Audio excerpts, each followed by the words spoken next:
अस्सलाम वालेकुम, मैं हूं जवार अवान और आप देख रहे हैं जवार मोटर्स यूट्यूब चैनल। आप में से बहुत से लोग ऐसे होंगे जो इस उम्मीद में बैठे रहते हैं कि हो सकता है कि आने वाले वक्तों में जो गाड़ियां हैं इनकी प्राइसेस कम हो जाए, और कुछ लोग इस उम्मीद में कि गाड़ी की प्राइस हो सकता है नेक्स्ट मंथ कम हो जाए।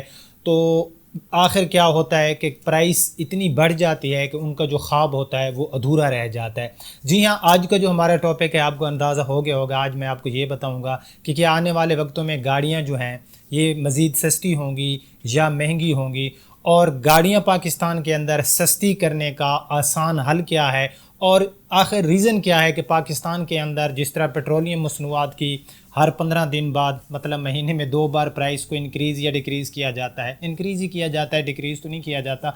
तो इसी तरह से एक सिलसिला चल पड़ा है कि जो गाड़ियां हैं, अब गाड़ियों की कीमतें भी महीने में 2 बार जो है वो इंक्रीज़ होती हैं। तो मैं आपको जो है डिटेल से बताता हूँ कि गाड़ियाँ आने वाले वक्तों में जो है गाड़ियों की जो कीमतें हैं वो कैसी रहेंगी, मतलब डिक्रीज़ होंगी या इंक्रीज़ होगी। लेकिन उससे पहले अगर अभी तक आपने हमारे इस यूट्यूब चैनल जवार मोटर्स को सब्सक्राइब नहीं किया तो रेड कलर के बटन पे क्लिक करके उसको सब्सक्राइब कर लें, साथ वाले घंटी के निशान पे क्लिक करके नोटिफिकेशन ऑल पे सेलेक्ट करें ताकि हमारी न्यू आने वाली वीडियो की इत्तला आपको मिलती रहे। तो सबसे पहले तो मैं ये बात करूंगा कि आने वाले वक्तों में गाड़ियों की प्राइस इंक्रीज़ या डिक्रीज़ होगी, फिर आपको बताऊंगा कि पाकिस्तान में किस तरह से गाड़ियाँ सस्ती हो सकती हैं, और आखिर वजह क्या है कि गाड़ियाँ जो हैं वो रोज़ बरोज़ उनकी प्राइसेस इतनी हाई हो चुकी हैं कि अब आम आदमी तो गाड़ी ख़रीद ही नहीं सकता। लेकिन जो उनकी प्राइसेस हैं मेरे ख्याल में तो अब किसी की भी पहुंच में ये गाड़ी नहीं आ रही। खैर, पहले मैं आपको ये बताता हूँ कि प्राइस इंक्रीज़ होगी या डिक्रीज़ होगी। जैसे कि आप लोग जानते हो, ये रिसेंटली सब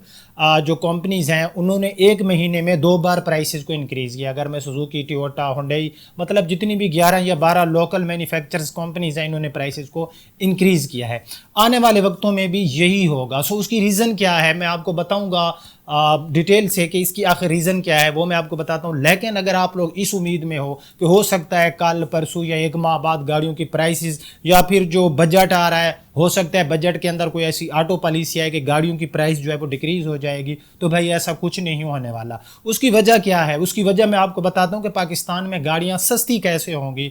पाकिस्तान के अंदर जितनी भी कंपनीज़ हैं, जो जैपनीज़ कंपनीज़ हैं या किसी और कंट्री से कुछ कंपनीज़ हैं जिन्होंने आकर जो है पाकिस्तान के अंदर प्लांट लगाए हुए हैं।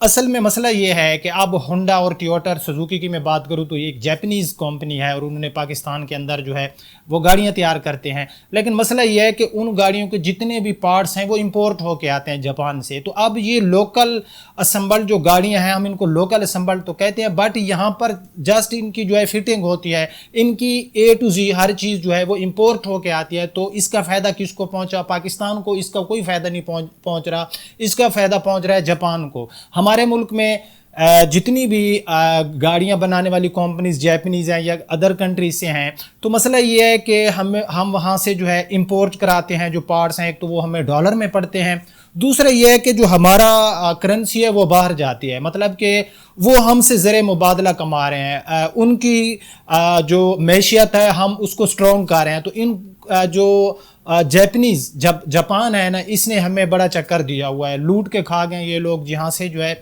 जितना भी पार्ट्स की मद में पैसा उनके पास जाता है तो ज़ाहिर फ़ायदा उनका होता है। अब यहाँ पर गाड़ी सस्ती होगी जब पाकिस्तान के अंदर, ठीक है सुजुकी है, टोयोटा है, होंडा है, पाकिस्तान के अंदर इनके प्लांट हैं, तो हर चीज़ A to Z पाकिस्तान के अंदर ही तैयार होनी चाहिए। मतलब कि गाड़ी के अंदर जितने भी पार्ट्स हैं वो इधर उनकी फैक्ट्री में अगर वो चीज़ें सारी तैयार होंगी तो इससे ये होगा कि हमें जो गाड़ी है वो सस्ती भी मिलेगी, और हमने अगर गाड़ियाँ बाहर एक्सपोर्ट करेंगे तो भाई हमें फ़ायदा होगा ना। हम तो बाहर से गाड़ियाँ भी जापान से इंपोर्ट करते हैं, जो इधर लोकल मैन्युफैक्चर बन रहे हैं उनके पार्ट्स भी वहाँ से इंपोर्ट करते हैं। तो एक तो ये बड़ी वजह है कि जब तक हम यहाँ पर लोकली सतह पर ऐसे प्लांट नहीं बनाएंगे कि मतलब गाड़ी की हर चीज़ इधर तैयार हो, गाड़ियों की प्राइस कंट्रोल नहीं हो सकती, और इसका हमारी जो मैशियत है उसके ऊपर भी मनफी असरात पड़ेंगे। और जो हमारे कंज्यूमर हैं, जो कस्टमर्स हैं पाकिस्तान में गाड़ियां ख़रीदने वाले,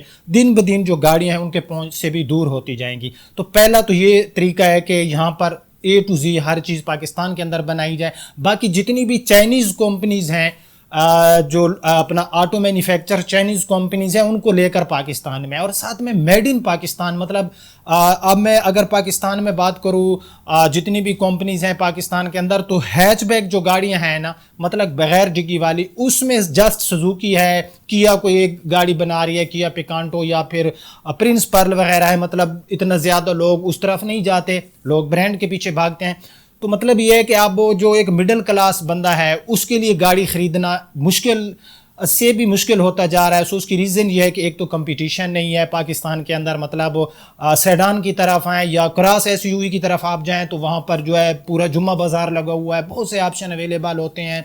तो इसी तरह से जो एक आम आदमी है, जो मिडिल क्लास बंदा है, उसके लिए गाड़ी खरीदना अब नामुमकिन हो चुका है, क्योंकि अब एक हैचबैक भी 2 मिलियन प्लस में पाकिस्तान के अंदर मिल रही है। तो वो बेचारा गाड़ी कैसे खरीदेगा जिसके पास 2 मिलियन ही नहीं है।